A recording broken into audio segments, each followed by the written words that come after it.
Class 9th का number system पढ़ेंगे। Number system में एक्सरसाइज 1.1 है। नंबर सिस्टम में छोटी छोटी डिफिनेशन हम पीछे पढ़ चुके हैं नीचे की कक्षाओं में। यहाँ मुख्य रूप से रेशनल नंबर और इरेशनल नंबर जानना है।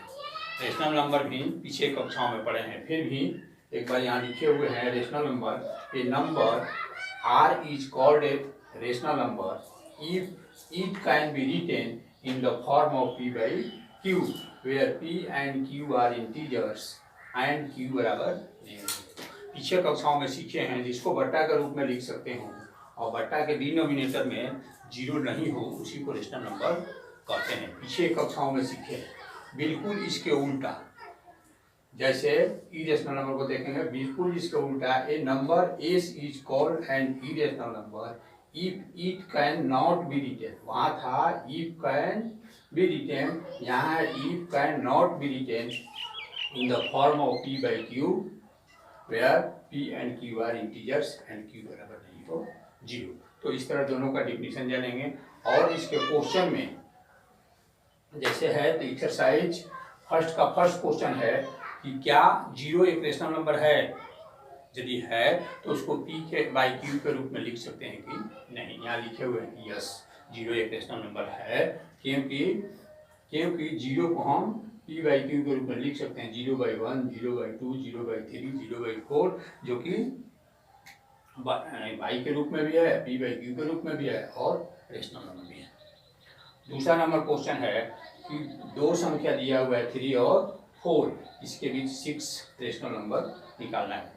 ऐसे ये जानना चाहिए कि दो नंबर के बीच में असंख्य रेशनल नंबर होता है, अनगिनत है, उसमें से कोई 6 हम लिख सकते हैं। इसलिए इस तरह के क्वेश्चन में आंसर से मैचिंग कोई आवश्यक नहीं है। अलग अलग फार्मूला है, जिस फार्मूला पर बनाएंगे आपका आंसर आएगा उसके बीच का होना चाहिए। जब हम ये जानते हैं कि 3 और 4 के बीच में असंख्य रेशनल नंबर है, हमको 6 लिखना है, तो उस बीच से कोई 6 लिख करके हम आंसर प्राप्त कर सकते हैं। जैसे एक छोटा सा फार्मूला है कि जो संख्या दिया है उसको लिखने के बाद उसका बाई में 1 कर लिए और देख रहे हैं कि 3 और 4 के बीच में स्पष्ट रूप से 6 संख्या दिखाई नहीं दे रहा है, तो दोनों में हम 10 से नोमिनेटर और डिनोमिनेटर फर्स्ट में भी, नोमिनेटर और डिनोमिनेटर सेकंड में भी हम मल्टीप्लाई किए 10 से, तो ये 30/10 आ गया, ये 40/10 हो गया। डिनोमिनेटर जब बराबर है तो ऊपर हम देख रहे हैं कि नोमिनेटर के बीच में 6 संख्या है, उसके बीच से हम ले सकते हैं 31/10, 32/10, 33/10, 34/10, 35/10, 36/10। इस तरह से अदर भी है जिसको आप आंसर के रूप में लिख सकते हैं। एक और मेथड सीखेंगे यहाँ सेकेंड में करके। दो संख्या 2 दिया है, उसमें फर्स्ट को x माने हैं और सेकेंड को y। एक d निकालते हैं जिसका फार्मूला है y minus x by n plus 1, जहाँ n require rational number between a and b। a और b के बीच में जो संख्या निकालना है, फर्स्ट और सेकंड के बीच में संख्या निकालना है, सो n हुआ। यहाँ 6 निकालना था इसलिए यहाँ n 6 होगा, तो पहले d निकालेंगे इस फॉर्मूला को बैठा करके। तो 4 माइनस 3/6 प्लस 1 यानी 1/7 आ गया। अब रेशनल नंबर जो हमको निकालना है, now rational number between a and b, x plus d, x plus 2d, x plus 3d, x plus 4d।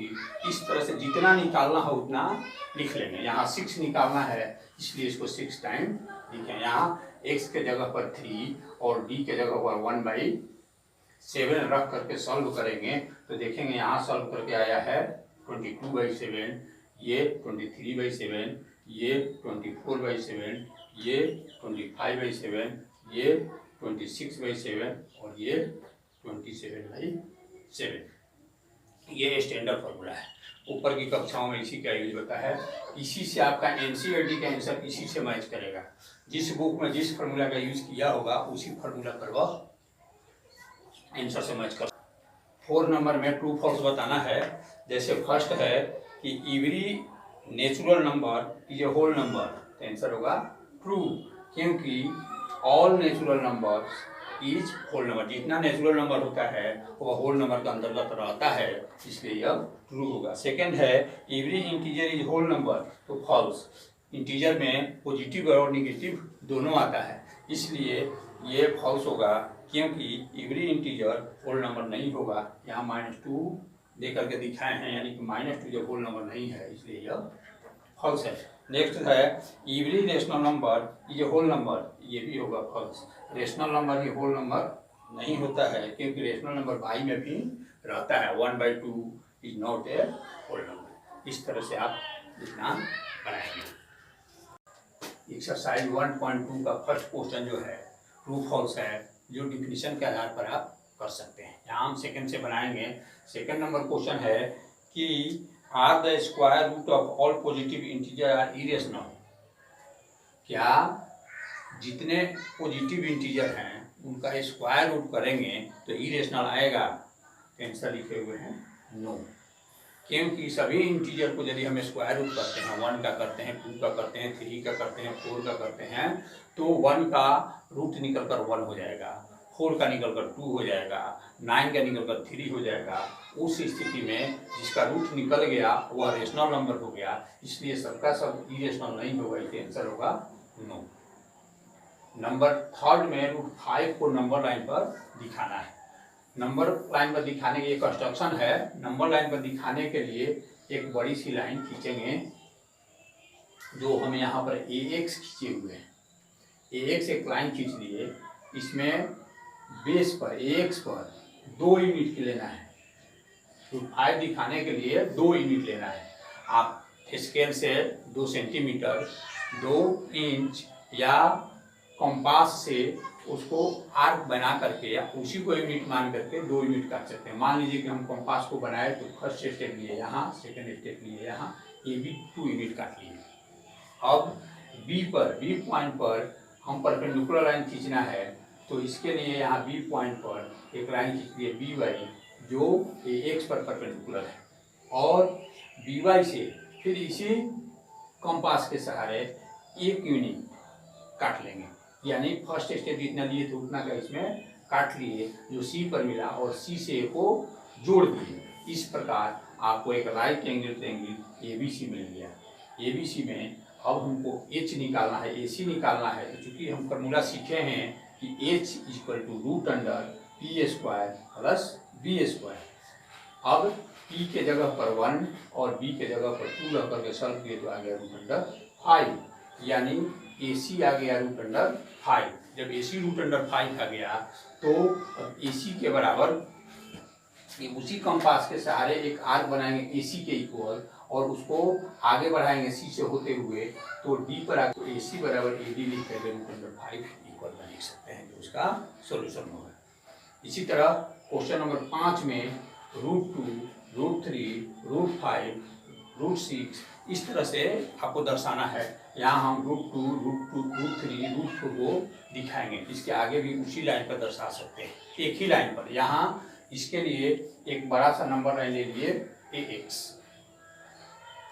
AX में उसी कंपास के सहारे AB एक आर्क लिए 1 यूनिट के बराबर, AB लिए 1 यूनिट का, B पर परपेंडिकुलर लाइन खींच लिए, और उस परपेंडिकुलर लाइन में भी इस AB के बराबर ही 1 यूनिट काट लिए। जहाँ कटा हुआ पॉइंट C है, C से B को जोड़ दिए। इस प्रकार एक राइट एंगल ट्रायंगल बनेगा ABC, जैसा कि फर्स्ट में बना था। इसको हम फर्स्ट वाले को यहाँ दिखाए हैं, ABC बन गया, जिसका बेस भी 1 है, हाइट भी 1 है।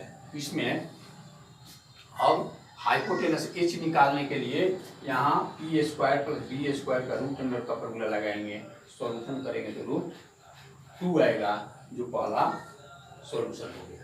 इसी तरह दूसरा के लिए जो इस आर्क को बढ़ाए हुए हैं C से D तक, तब D पर फिर परपेंडिकुलर लाइन खींचेंगे, जो DE है, और DE 1 यूनिट ही लेंगे, तो एक ट्रायंगल बनेगा ADE, जो यहाँ पर दिखाए हुए ADE। ADE में बेस इसके अनुसार AD √2 आ चुका है, हाइट 1 हम अपने से लिए हुए हैं, तो इस तरह से इसमें AE निकालेंगे फॉर्मूला लगा करके।